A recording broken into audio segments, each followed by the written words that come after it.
ఓం శ్రీ మహాగణాధిపతియే నమ. శ్రీ గురుభ్యో నమ. ఓం శ్రీమాత్రే నమ. ఓం శ్రీ మహాపెరివా శరణం. అపార కరుణా సింధుం జ్ఞానదం శాంతరూపిణిం శ్రీ చంద్రశేఖర గురు ప్రణమాముదాన్వహం. అందరికీ నమస్కారం. నేను మీ కౌసల్యన్ మరో వీడియోతో మీ ముందుకు వచ్చినాను. మహాపెరివ కాంచి పీఠాధిపతి శ్రీ శ్రీ చంద్రశేఖర సరస్వతి స్వామివారు 21 సంవత్సరముల పాటు కాశీయాత్ర చేశారు. బహుశా ప్రపంచ చరిత్రలో ఇంత విస్తారంగా ఇన్ని సంవత్సరములు కాశీయాత్ర ఎవ్వరూ చేసి ఉండరు. ఈ కాశీయాత్ర తమిళనాడు, ఆంధ్రప్రదేశ్, కర్ణాటక, కేరళ, మధ్యప్రదేశ్, ఉత్తరప్రదేశ్, ఒరిస్సా, బీహార్, పశ్చిమ బెంగాల్ రాష్ట్రముల గుండా సాగినది. ఆ పిమ్మట కాశీయాత్ర కుంభకోణంలో ముగించారు. ఈ యాత్ర పెరీవా చాలా శ్రమ కోర్చుకుని చాలా మటుకు కాలినడకనే నడిచేవారు. ఆయన ఆ యాత్రలో తన ఆరోగ్యాన్ని కూడా లెక్క చేయలేదు. ఆ తరువాత కొల్లూరులో కాష్టమౌనం చేశారు 6 నెలల పాటు. ఈ కాష్టమౌనం చాలా కఠినమైనది. మౌనం 2 రకాలు.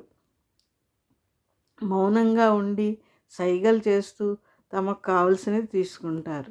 రెండవది కాష్టమౌనం. ఈ మౌన వ్రతంలో ఎలాంటి సైగలు ఏమీ లేకుండా కట్టేలా ఉండడం ఈ కాష్టమౌనం. చేసేటప్పుడు పెరివారికి కైంకర్యం చేసేవారికి చాలా శ్రమ. వారికి ఏమి కావాలో, ఏం తింటారో, ఎంత కావాలో ఏమీ తెలియదు. కానీ పెరీవా కాష్టమౌనంలో ఉన్నప్పుడు ఆయన దక్షిణామూర్తి స్వరూపంగా భావిస్తాము. నిజంగా ఆయన అపరశంకరుడు. మహాపెరీవా దక్షిణామూర్తి స్వరూపం అని చెప్పడానికి కారణం, ఒక వ్యక్తి సన్యాసాశ్రమం స్వీకరించడానికి ఒక గురువు ద్వారా స్వీకరించాలి. కానీ పెరీవారి విషయంలో అలా జరగలేదు. కలవైలో 1907వ సంవత్సరంలో ఆయన గురువులు సిద్ధి పొందారు. అందుకనే గురు కైంకర్యం చేయుటకు తనకు తానే కాషాయ వస్త్రం ధరించారు. దండం ధరించి మహావాక్కు తనకు తానే చెప్పుకున్నారు. ఆయన గురు సూక్ష్మ రూపంలో ఉన్నారు.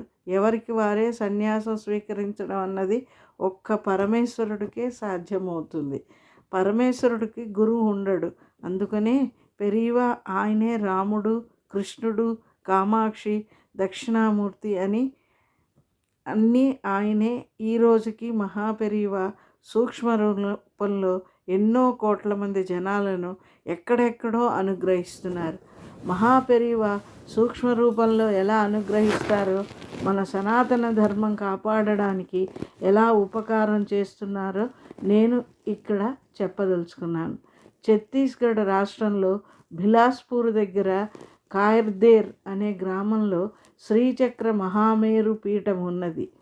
ఈ పీఠాధిపతి శ్రీ శ్రీ సచ్చిదానంద తీర్థం మహాస్వామి. ఈయనను అద్వైత స్వామి అని కూడా పిలుస్తారు.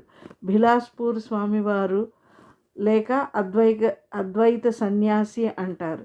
ఈ పీఠము కాంచి కామకోటి అనుసంధానంలో 20 సంవత్సరముల క్రితం బిలాస్పూర్లో స్థాపించబడినది. ఈ పీఠం ప్రత్యేకత, మహాపెరీవా అనుషం నక్షత్రం రోజున చాలా గొప్పగా ఘనంగా పండగలా చేస్తారు. ఈ పీఠంలో ఒక శుక్ర యజుర్వేద పాఠశాల నడుస్తుంది. అందులో సుమారు 90 మంది విద్యార్థులు వేదం నేర్చుకుంటున్నారు. అది కాకుండా ఒక సంస్కృత మీడియం స్కూలు ఉన్నది. అందులో 270 మంది విద్యార్థులు హిందువులైన వారు ఏ జాతి వారైనా ఈ స్కూల్లో చదువుకుంటారు. గవర్నమెంట్ స్కూల్ ఆఫ్ అఖిలేష్ వారికి కావలసిన పుస్తకాలు, యూనిఫాము, ఫుడ్ మొదలగునవి ఊరివారు ఇంకా కొంతమంది దాతల సహాయంతో నడుస్తుంది. ఈ ఛత్తీస్గఢ్ రాష్ట్రం చాలా మటుకు ట్రైబల్స్ ఉంటారు. మఠం ద్వారా ప్రతి వారం ఒకరోజు సత్సంగ భజన మొదలగునవి చేస్తారు. ఈ పీఠం ముఖ్యంగా మన సనాతన హిందూ ధర్మాన్ని కాపాడడానికి ఎంతో ప్రయత్నం చేస్తున్నారు. ఎప్పుడో కన్వర్ట్ అయిన వారిని తిరిగి హిందూ ధర్మానికి ఆ కుటుంబాలను తీసుకువస్తున్నారు. దీనిని ఘర్ వాపసి, దీనిని ఘర్ వాపసి అని అంటారు. ఈ విధంగా మన ధర్మానికి జరిగిన నష్టాన్ని భర్తీ చేస్తున్నారు. ఇదంతా నిజంగా పెరియవా అనుగ్రహమే.